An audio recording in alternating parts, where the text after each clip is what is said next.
రాష్ట్ర ప్రభుత్వం అత్యంత ప్రతిష్టాత్మకంగా చేపట్టిన పేదలందరికీ ఇల్లు పథకంలో భాగంగా తిరుపతి నగర పరిధిలో ఇంటి పట్టాలు పొందిన లబ్ధిదారులకు జియో ట్యాగింగ్ చేపడుతున్నామని నగర పాలక సంస్థ కమిషనర్ ఎన్ మౌర్య తెలిపారు.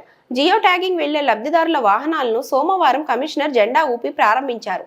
ఈ సందర్భంగా కమిషనర్ మాట్లాడుతూ, గతంలో తిరుపతి నగరంలో ఇంటి పట్టాలు మంజూరు చేసిన లబ్ధిదారులకు చిందేపల్లి, ఎం కొత్తపల్లి, కల్లూరు లేఅవుట్లలో నిర్మిస్తున్న ఇళ్లకు జియో ట్యాగింగ్ కార్యక్రమాన్ని చేపట్టినట్టు తెలిపారు. మొత్తం 19,086 మంది లబ్ధిదారులకు గాను దాదాపు 10,000 మందికి జియో ట్యాగింగ్ పూర్తయిందని, మిగతా పెండింగ్ లబ్ధిదారులకు ఈ 19, 20, 21 తేదీలలో 3 రోజుల పాటు 9,086 మంది లబ్ధిదారులకి జియో ట్యాగింగ్ కార్యక్రమాన్ని నిర్వహిస్తున్నట్లు కమిషనర్ తెలిపారు. ఈ 3 రోజుల్లో ఎవరైనా వెళ్ళకపోతే మిగతా రోజుల్లో లబ్ధిదారులు వారికి ఇచ్చిన ఇంటి పట్టా ఆధారంగా లేఅవుట్కు వెళ్లి లబ్ధిదారులు జియో ట్యాగింగ్ చేయించుకోవాలని తెలిపారు. ఈ కార్యక్రమంలో డిప్యూటీ కమిషనర్ అమరయ్య, హౌసింగ్ డిఈఈలు Mohan Rao, Srinivas Kumar, housing specialist doctor Katamaraju, sectoral ఆఫీసర్లు, సచివాలయ కార్యదర్శులు, హౌసింగ్ అధికారులు పాల్గొన్నారు.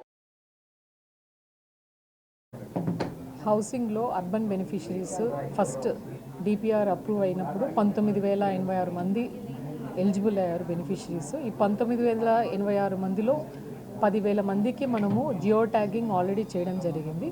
ఇంకా 9,086 బెనిఫిషరీస్కి జియో ట్యాగింగ్ అంటే ఫేషియల్ అథెంటికేషన్ చేయవలసి ఉంది.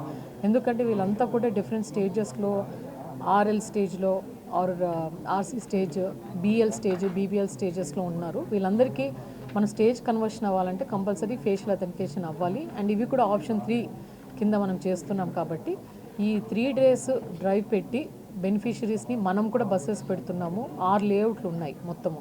ఈ 6 లేఅవుట్లో కూడా బెనిఫిషరీస్ పంపించేసి కార్పొరేషన్ తరపు నుంచి కూడా బస్సెస్ పెట్టి బెనిఫిషరీస్ని మనము పంపిస్తున్నాం. అలాగే బెనిఫిషరీస్ కూడా ఎవరైనా సెల్ఫ్గా కూడా వెళ్ళి మార్నింగ్ 4 గంటల నుంచి మార్నింగ్ 9 గంటల నుంచి సాయంత్రం 4 గంటల వరకు ఇంజనీరింగ్ అసిస్టెంట్స్ కూడా అక్కడ ఉంటారు. అండ్ అడ్మిన్ సెక్రటరీస్ కూడా పెట్టాము, ఆర్ఐలను పెట్టాము, హౌసింగ్ స్టాఫ్ కూడా ఉంటారు. వాళ్ళు ఫేషియల్ అథెంటికేషన్ వేసి పంపిస్తారు. ప్రతి ఒక్కరూ ఎవరైతే 9,086 మంది బెనిఫిషరీస్ ఉన్నారో, ముఖ్యంగా ఈ లేఅవుట్ చిందేపల్లి, ఎం కొత్తపల్లి, కల్లూరు, ఈ లేఅవుట్స్ ఈ 3 days